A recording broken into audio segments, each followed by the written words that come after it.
केला बेचने वाली चुड़ैल।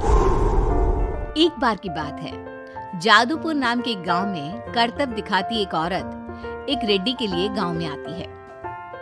आइए आइए मेहरबान कदरदान, खाइए रोहड़ा के ताजे ताजे केले। कभी खाए नहीं होंगे ऐसे केले। पीले पीले केले खाइए। ये कहकर रोहड़ा हाथों में 4 केले लिए उन्हें सर्कल में जोर जोर से हवा में उछालती हुई करतब दिखाती है, जिसे देखकर आसपास के सारे बच्चे अपने अपने मम्मी पापा से उस औरत के पास जाने की जिद करने लग जाते हैं। पापा, ऐसा तो सर्कस में बॉल से होता है ना, ये आंटी तो केले से कर रही है। चलिए ना पापा, देखते हैं। रोहड़ा एक पतली सी तार पर चलती हुई केलों से करतब दिखाती है। आते जाते सभी लोग बाहर रुककर उसके करतब देखते हैं और वाह वाही करते नहीं थकते। जैसे ही एक आदमी पास आकर उसे पैसे देने लग जाता है, तब वो कहती है, अरे नहीं नहीं साहब, मैं करतब तो बच्चों के मन को बहलाने के लिए करती हूँ। धंधा तो मेरा केले का है। पीछे देखो मेरी रिड्डी, जो भी मेरे केले खाएगा मेरी तरह चुस्त दुरुस्त और तंदुरुस्त हो जाएगा। पता चलता है क्या कि मेरी उम्र 55 की है। अरे पर ऐसे ठंड के मौसम में कोई केला क्यों खाएगा? ये ऐसे वैसे केले नहीं है साहब, ये शरीर में गर्मी देते हैं। ठंड को दूर भगाए जो भी रोहिणा के केले खाए। पापा, अगर मुझे केले नहीं मिले तो मैं घर नहीं जाऊंगी। तभी उसके पापा कहते हैं कि बेटा, केले ठंड में कभी गर्मी नहीं देते। ये सब कहने की बातें हैं, सामान बेचने का तरीका है इनका। पर पिंकी नहीं मानती। मैं केले खाऊंगी। पिंकी की जिद के आगे नत्थू हार जाता है और उसे केले खरीद कर दे देता है। पिंकी खुश होकर केले घर ले आकर खाती है। अब मैं भी करतब करूंगी, कितना मजा आएगा। जादुई केले। पिंकी पहला केला खत्म भी नहीं करती कि वो बेहोश हो जाती है। दूसरे केले से एक काला धुआं आता है और रोहड़ा चुड़ैल बनकर बाहर निकल आती है। मेरे भूतिया केले बच्चे न खाए, ऐसा हो ही नहीं सकता। जादूपुर वालों, कब तक बचोगे? आ गई हूँ मैं रोहड़ा, जिसका कोई नहीं कर सकता सामना। रोहड़ा पिंकी को गोद में उठाकर काले धुएं में कहीं गायब हो जाती है। शाम के वक्त नत्थू घर लौटता है और पिंकी को घर में ना पाकर उसकी माँ से कहता है, माँ पिंकी कहाँ है? अरे बेटा, उसे तो तू सुबह करतब दिखाने ले गया था ना, फिर कहाँ वापस आए तुम दोनों? मुझे लगा तू उसे अपने साथ मंडी ले गया होगा। हे भगवान, मेरी बच्ची कहाँ गई? मैं उसे घर ही तो छोड़कर गया था माँ। नत्थू गांव के घर कोने में अपनी बेटी को ढूंढता है, पर उसे वो कहीं नहीं मिलती। परेशान होकर आखिर रो रो कर नत्थू हिम्मत हार कर घर लौट आता है।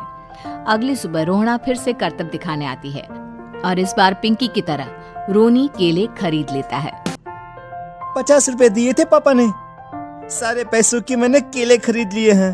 अब मैं भी आंटी की तरह ही करतबबाज बन जाऊंगा। यही सोचते हुए रोनी केले खाता है और पहला अकेला केला आधा खत्म भी नहीं करता कि चुड़ैल उसके सामने आ जाती है। मेरे साथ चलने का समय आ गया है रोनी।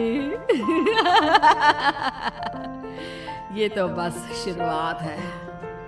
अब इस गांव के सारे बच्चे धीरे धीरे मेरे कब्जे में होंगे। एक बच्चा भी नहीं बचेगा। ये कहकर रोना रोनी को गोद में लेकर काले धुएं में अदृश्य हो जाती है। इसके बाद हर रोज गांव में से कोई ना कोई बच्चा गायब होता, पर ऐसा क्यों हो रहा है किसी को भी समझ में नहीं आ पा रहा था। रोज की तरह अपनी बेटी पिंकी की तलाश में नत्थू गांव के एक तालाब के पास बैठा रो रहा था। कहाँ गई मेरी पिंकी? शकुंतला के जाने के बाद एक वही तो मेरा सहारा थी। अरे उसकी आत्मा कोस रही होगी मुझे कि मैं अपनी बच्ची को संभाल भी नहीं पाया। नत्थू ये कहता हुआ रो ही रहा था कि तभी तालाब में से उसे शकुंतला की आवाज सुनाई देती है। कहाँ थी तुम शकुंतला? हमारी बच्ची और सारे गायब हुए बच्चे रोहड़ा के कब्जे में हैं। वो बच्चों को जो केले देती है उससे बच्चे बेहोश हो जाते हैं और उसके कब्जे में आ जाते हैं और वो उन्हें ले जाकर काली दुनिया में ले जाती है। पर वो ऐसा क्यों कर रही है?